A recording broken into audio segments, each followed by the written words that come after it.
So let's look at number 1. Which graph shows the solution to the following inequality? So we have to solve for m, get m by itself.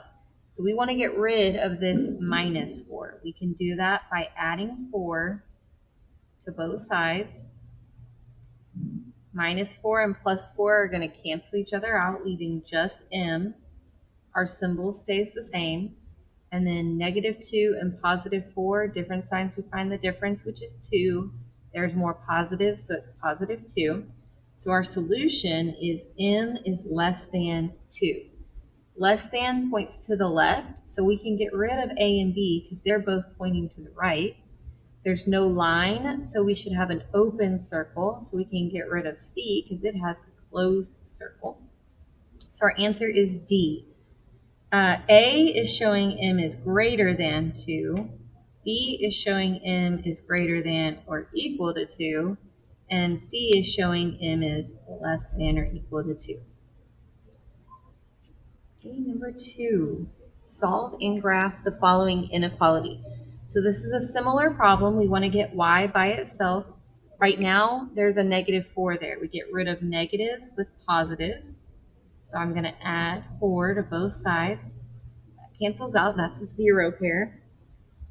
Y leaves just y on the left-hand side. My symbol stays the same. Negative 7 and positive 4, different signs, we find the difference, which is 3. I have more negatives. So our answer is that y is less than or equal to negative 3. If it has a line, it needs a mouth guard, so we're going to have a closed circle on negative 3. And it's pointing to the left, so we're going to shade to the left.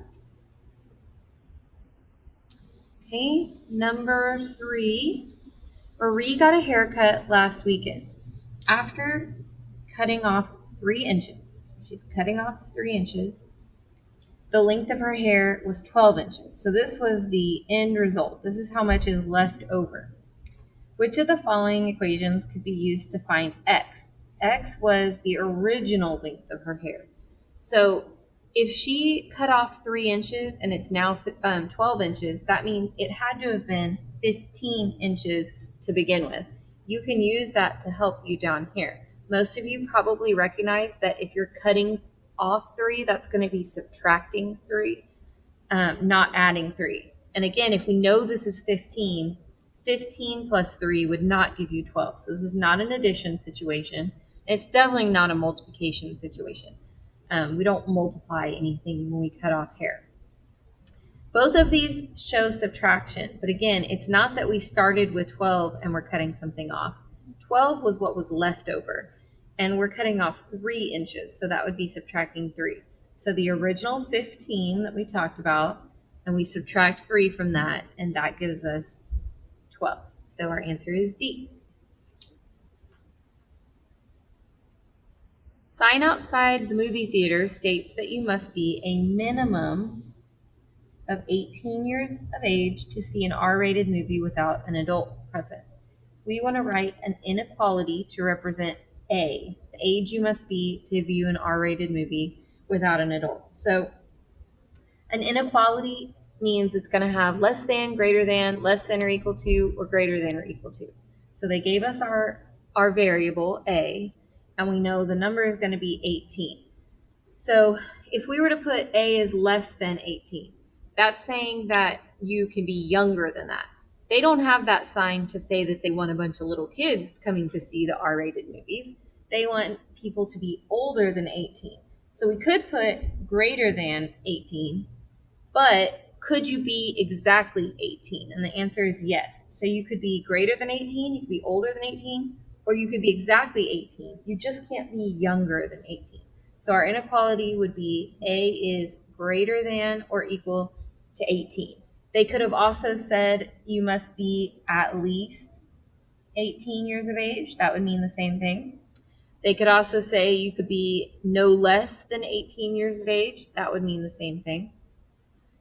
They also could have given us a situation for less than or equal to.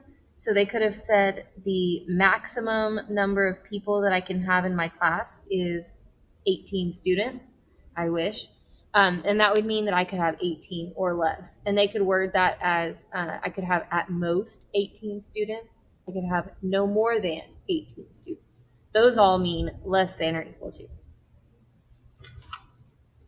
Number 5, solving another inequality.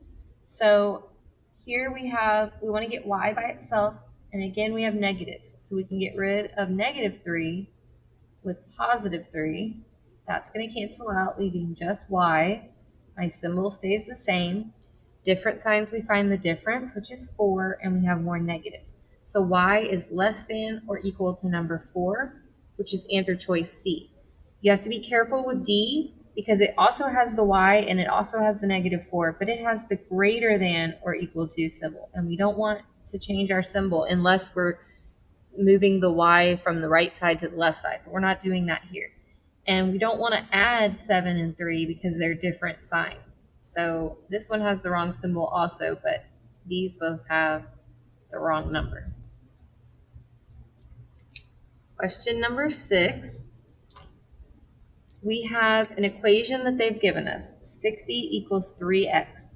And remember that 3x means 3 times x. So we have a multiplication equation. So let's go through our answer choices. If Ray starts with 3/4 and then his mother gave him x and now he's got 60, that wouldn't be a multiplication situation. That would mean he started with 3. We would add what his mom gave him to that, and that would give us what he's got now. So that would be an addition equation. B says he saved 3/4 one week and x quarters the next week, and now he's got a total of 60. That's also not a multiplication situation. That's the 3 that he started with the first week, and then you add what he saved the second week. That's going to give you the total of 60. So that actually is the exact same equation as A. C, Ray earns 3/4 for each of the X chores he does. So that means that if he does 1 chore, he gets 3/4. If he does 2 chores, he's going to get 6/4. If he does 3 chores, he's going to get 9/4.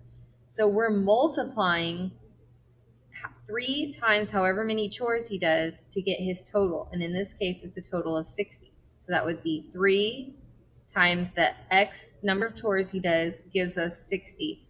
That's similar to this. It's not exactly the same. So I'm going to put a question mark next to that, and I'll come back to that one. D says Ray has 60. Okay, so that's what he's starting with. He spends X. So if you spend money, you don't have that money anymore. And then he ends up with 3 left over. And so spending and leftover, that makes us think subtraction. So you've got 60, you spend X, so that's gone now. And whatever you have left over is your answer. So that is a subtraction equation. Okay, so let's go back to C. Even though it doesn't look exactly like that, it means the same thing. If 60 equals 3x, then 3x equals 60. It's just an equation written backwards, and so that is our answer. Number 7 is actually 2 parts, and so we'll look at the first part, and then we'll look at the second part. For the first part, the equation that's being modeled, we have an x, and then it has 5 positives next to it. So we represent that as x plus 5, and then it equals this over here. And so on the other side, it's 8 positives. X plus 5 equals 8. We always want to solve for x, which means get x by itself. So I'm going to get rid of these 5 positives that are next to x. And if I do something to one side, I have to do the same thing to the other side. So I'm also going to get rid of 5 positives on that side.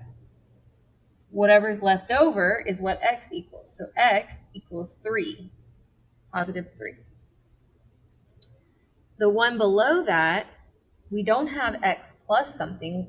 We have more than one x. So this, because there's 2 x's, we would call this 2x equals, and then you have 10 over here, but they're negative this time. So 2x equals negative 10. The way we discuss this in class is that these are twins. They're identical, right? And we could think of these as presents they're going to get, but they want to get the same number of presents to keep things even and fair. So you have to make equal groups of the presents. And so we have to make 2 equal groups, and each of the twins would get 5 of the negatives. So x equals -5. One more problem. It's a whole word problem, but it comes down to that you have to find p. And then they gave you the equation. So we're just solving for p here, and we would get rid of this 16 by subtracting 16 from both sides. That's going to go away, leaving just p. But we always have to line up our decimal points. And so 16 has an invisible decimal point to the right of it, and we would add in those zeros. And then when we subtract, we get that p is 9.75. Okay, I hope that was helpful, and I hope you do great on your test.